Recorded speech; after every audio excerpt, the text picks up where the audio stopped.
Hello mga kamasal, at ayan na nga, dito tayo sa playground at nagbubuhat-buhat na naman. Ito ay maganda po sa ating mga katawan at nakakabata guys. Kaya ano pang ginagawa nyo kung gusto nyo maging healthy?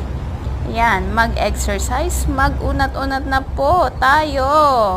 Thanks for watching and follow for more. God bless everyone. See you next time in my next video.